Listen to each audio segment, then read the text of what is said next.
Hi hello வணக்கம். இது உங்கள் சிவி ஜோன். சொல்லலாம் எப்படி இருக்கீங்க? இன்றைக்கி பற்றின தரமான ஒரு சம்பவம் நடந்திருக்கு. அதாவது திவ்யா வந்து வசமாக சிக்கியிருக்காங்க. ஏன் சிக்கியிருக்காங்க அப்படின்னா, அரோரா ஒரு கொஸ்டின் கேட்டாங்க, மாட்டிக்கிட்டாங்க. அதை பற்றி பார்க்கலாம். அதுக்கு முன்னாடி பார்க்குற எல்லாம் நம்மளோட சேனலை சப்ஸ்கிரைப் பண்ணிட்டு பாருங்கள், லைக் பண்ணுங்கள், கமெண்ட் பண்ணுங்கள், ஷேர் பண்ணுங்கள். இப்போ வாங்க அந்த வீடியோக்குள்ளே போகலாம். ஸோ என்ன நடக்குது அப்படின்னா, ஒரு பெரிய சண்டை நடந்துருச்சு.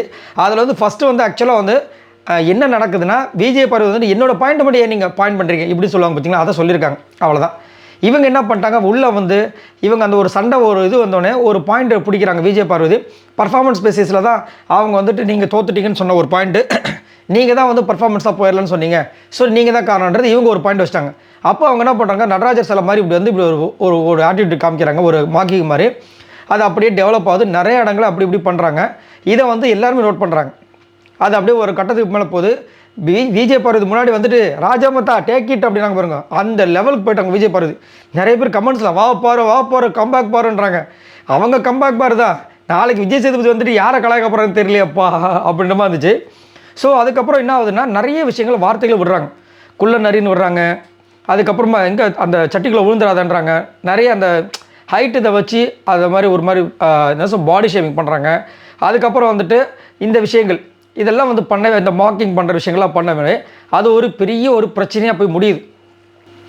அப்போ வந்துட்டு என்ன ஆகிடுதுன்னா, விஜய் பார்வதி வெளியே போனதுக்கப்புறமா அந்த டீம் ஆட்கள் சுபிக்ஷா, கனி, சபரி எல்லாருமே என்ன சொல்கிறாங்க, நீ அந்த மார்க்கிங் பண்ணியிருக்க கூடாதுன்றாங்க. இல்லை அது உள்ளே அவங்க பண்ணாங்க, அதனால் நாங்கள் பார்க்கவே இல்லையா அப்படின்றாங்க. இல்லை அப்போ நான் பழி ஏற்றுக்கிறேன். இல்லை ஏற்றுக்கலாம் கூடாதுன்னு சொல்லிட்டு சபரி சூப்பரான ஒரு பாயிண்ட் வைக்கிறார். அப்படியே அது கண்டினியூ ஆகுது. இப்போ என்ன ஆகுது, வெளியில் நார்மலாக பேசியிருக்கோம், அரோரா அந்த பாயிண்ட் எடுக்கிறாங்க. என்ன சொல்கிறாங்கன்னா, நீங்கள் வந்து இப்போ சொன்னீங்களே அரோரா திவ்யா அவங்க மார்க்கிங் பண்ணாங்கன்னு, நீங்கள் எதுக்காக மார்க்கிங் பண்ணி அதை சொல்லுங்கள் முதல். ஏன்னா நான் பார்த்த வரைக்கும் விஜய் பார்வதி அதை பண்ணாலே நீங்கள் தான் பண்ண மாதிரி எனக்கு தோணுச்சு. அதுக்கு இப்போ பதில் சொல்லுங்கள் அப்படின்போது அப்படியே யோசிக்கிறாங்க. இல்லை நான் வந்து அவங்க பண்ணதுக்காக தான் நான் பண்ணேன் அப்படின்றாங்க. நாங்கள் பண்ணது பார்க்கல, நீங்கள் எதை சொல்கிறீங்க அப்படின்னு கேட்குறாங்க. அவங்க நிறைய பண்ணாங்க அப்படின்னு. சரி ஏதாவது ஒன்று சொல்லுங்கன்னு போது யோசிக்கிறாங்க. அதுக்கப்புறம் அப்படியே யோசிக்கும் போது டக்குன்னு பேச்சை மாற்றுறாங்க. உடனே கனி என்ன பண்ணுறாங்க, அரோரா உங்கள் பாயிண்ட்டுக்கு அவங்க பதில் சொன்னாங்கன்னு கேட்குறாங்க. இல்லை அப்படின்றாங்க. அதை சொல்லுங்கள் அப்படின்றாங்க கவினி.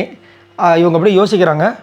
அப்புறமா எத்தனை பேர் கேட்குறாங்கன்னு சொல்லிட்டு எனக்கு ஒரு 5 நிமிஷம் டைம் கொடுங்கன்னு சொல்லிட்டு முடிச்சிட்டாங்க. அப்படியே இவங்க யோசிக்கிறாங்க. அப்புறம் பார்த்தா இந்த பக்கம் விஜய் பார்வதி வந்துச்சுன்னு சொல்லிட்டு அவங்க வந்ததுனாலே சரி ஓகேன்றாங்க. அதுக்கப்புறம் திரும்ப என்ன பண்ணுறாங்க, விக்ரம் ஆரம்பிக்கிறார். விக்ரம் கண்ணுக்கு விஜய் பார்வதி மட்டும்தான் கண்ணுக்கு தெரியும். இவ்வளோ பெரிய விஷயத்தை எல்லாருமே வைக்கிறாங்க. அவர் என்ன சொல்கிறாரு, நான் விஜய் பார்வதி மாதிரி ஆனதெல்லாம் பார்த்தேன், என்னையை மட்டும் வந்துட்டு அன்றைக்கி வந்து மார்க்கிங் சொன்னாங்க, அப்போ இதுக்கு பேர் என்ன அப்படின்னு அவர் ஒரு விஷயத்த ஆரம்பிக்கிறாரு. அதுக்கப்புறமா திவ்யா இப்போ நீங்கள் சொல்லுங்கள் அப்படின்போது திவ்யா சொல்ல ஆரம்பிக்கிறாங்க. அவங்க என்ன சொல்கிறாங்கன்னா, எனக்கு மார்க்கிங்னாவே முதல்ல என்னென்னு தெரியல, நீங்கள் எதை வந்து மார்க்கிங் சொல்கிறீங்கன்னு தெரியல, இப்படி பண்ணுறதுலாம் எப்படி நீங்கள் மார்க்கிங் சொல்லுவீங்க, அவங்க வந்து ஒன்று பண்ணாங்க அதுக்காக தான் நான் பண்ணேன் அப்படின்னு சொல்லிட்டு அதுக்கு வந்துட்டு அப்படியே மழுப்புற மாதிரி ஒரு விஷயத்த பண்ணிட்டாங்க. அதுலேயே வந்து அரோரா கண்டுபிடிச்சிட்டாங்க இவங்க போய் சொல்கிறாங்க அப்படின்ற விஷயங்கள் செம்மையாக இருந்துச்சு. அரோரா இந்த மாதிரி தான், இந்த மாதிரி ஒரு சில விஷயங்களை கரெக்டாக பார்த்து இதை தான் போத்தன்னு சொன்னார். அவங்க உங்கள் விஷயத்தில் முக்கியமான பாயிண்ட் எடுத்து வீக்கில் பேசலாமா இல்லை வீக்கெண்டில் பேசலாமா அப்படின்றத பண்ணுறாங்க. இப்போ நாளைக்கு என்ன பண்ணுவாங்கன்னா, இந்த பாயிண்ட் எடுத்து வைக்க போகிறாங்க, கிளாப்ஸ் வரப்போகுது. ஏன்னா இது கரெக்டான பாயிண்ட்டு, அதை அவங்க பிடிச்சிட்டாங்க. இப்போ திவ்யாவுக்கு பக்குன்னு இருக்குது, என்ன பண்ண போகிறாங்கன்னு தெரியல. ஸோ பயங்கரமாக போயிட்டுருக்குது. இதை பற்றி உங்களோட கருத்துக்களை சொல்லுங்கள். உங்களுக்கு என்ன தோணுச்சு, இதை உண்மையிலே யார் ஸ்டார்ட் பண்ணாங்கன்னு நினைக்கிறீங்க, மறக்காமல் கமெண்ட்ஸ் பண்ணுங்கள்.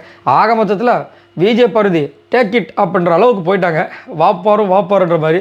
ரைட், இதை பற்றி உங்களோட கருத்துக்களை சொல்லுங்கள். பாய் நண்பர்களே.